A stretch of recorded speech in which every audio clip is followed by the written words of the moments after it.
ফরিদপুরে চলছে মাসব্যাপী বাণিজ্য মেলা। আমাদের জেলায় মেলা হচ্ছে আর আমি যাব না, এটা তো কখনো হতেই পারে না। হ্যালো এভরিওয়ান, আসসালামু আলাইকুম। This is Mim from my page Mim. Welcome করছি আমার আরও নতুন একটা ডেইলি ব্লগে।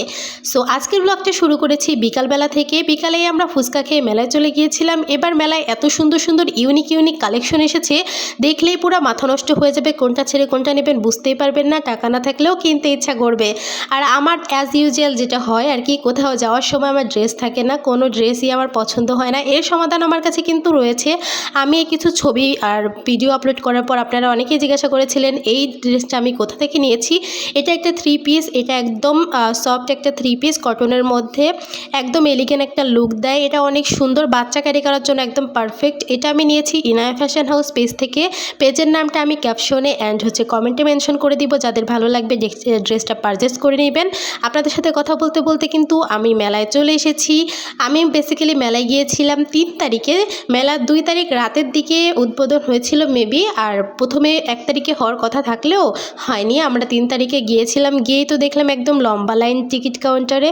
তো আমার হাজব্যান্ড টিকিট কেটে নিল, তারপর আমরা ভিতরে ঢুকে গেলাম। আর আমরা যখন মেলায় গিয়েছিলাম একদম শুরুর দিকে হওয়াতে সবগুলো দোকান কিন্তু তখনও কমপ্লিট হয়নি আর ফাঁকা ছিল। ব্লগটা আমার দিতে একটু লেট হয়ে গেল। তবে এই যে দোকানটা দেখতে পাচ্ছেন, এখানে কিন্তু ঘর সাজানোর অনেক সুন্দর আইটেম ছিল অ্যান্ড সিরামিকেরও কিন্তু অনেক সুন্দর কালেকশন ছিল। সো এখানেই সবার ভিড় ছিল। আর আমার ইমোশন যেহেতু এখানেই, আমিও কিন্তু ফার্স্টে গিয়ে এখানেই গেলাম। তবে ওই দিন আমি কিছু কিনবো না, বাসা থেকে ভেবেই গিয়েছিলাম, যেহেতু বাবুকে নিয়ে গিয়েছিলাম আর আমার নানা এসেছিল আমাদের বাসায় বেড়াতে। নানাকেই নিয়ে গিয়েছিলাম, আম্মুকেও নিয়ে গিয়েছিলাম। ওই জন্য ওনাদের শুধু একটু ঘুরিয়ে নিয়ে আসবো, ওই দিন আর কিছু কেনাকাটা করবো না। আর দোকান যেহেতু এখনও সবগুলো বসেনি, তো আমার হাজব্যান্ড বললো তুমি অন্য আরেকদিন এসে সেদিন কেনাকাটা করো, আজকে আমরা ঘুরে চলে যাই। ওই দিন তেমন একটা মানুষ বেশি ছিল না, যেহেতু শুরু হয়েছে সবে।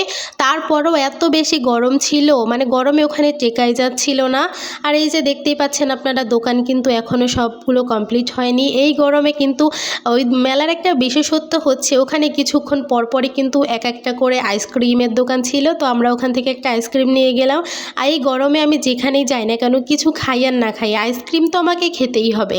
আর ট্রাস্ট মি, ওই দিন মেলায় গিয়ে আমি আর কিচ্ছু খাইনি, শুধুমাত্র আইসক্রিম ছাড়া। এত বেশি খারাপ লাগছিল, গরম লাগছিল, আর আমার বেবির বেশি অসুবিধা হচ্ছিল। তাই আমি ভাবলাম মেলায় আর বেশিক্ষণ থাকা যাবে না, আমি ওকে নিয়ে চলে যাব। আর ওই দিন তো বেশি কেনাকাটা করব না। আর মেলায় এবার আমার মনে হয়েছে জিনিসপত্রর দামটা একটু বেশি, কারণ আমি যে জিনিসগুলো ধরেন 100 টাকা দিয়ে কিনেছি সেটা 120 টাকা। তো প্রত্যেকটা প্রোডাক্ট 120 টাকা, মানে 20 টাকা 30 টাকা এরকম করে বেশি ছিল। কিছু প্রোডাক্ট রিজনেবল ছিল যদি আপনি বার্গেনিং করে কিনতে পারেন। সো যাই হোক, ওই দিন কিছু রাইডে আমার ওঠার ইচ্ছা ছিল, তবে সেটাও হয়নি। অন্য আরেকদিন যাব। আর আমার বেবি তো ছোট, ওকে আমি কোনো রাইডে ওঠাতে পারিনি। আর এই যে মেলার ডেকোরেশনটা আপনাদেরকে একটু ঘুরে দেখিয়ে দিচ্ছি। আমার তো ঘুরতে বেশ ভালোই লাগছিল, তবে অনেক বেশি গরমও লাগছিল। মেলায় না এবার ছেলেদের তুলনায় মেয়েদের সব কিছু বেশি পাওয়া যাচ্ছিলো। তো আজকের ব্লগটা এতটুকুই। নেক্সট কবে মেলায় যাব আপনাদের সাথে শেয়ার করবো। Thank you.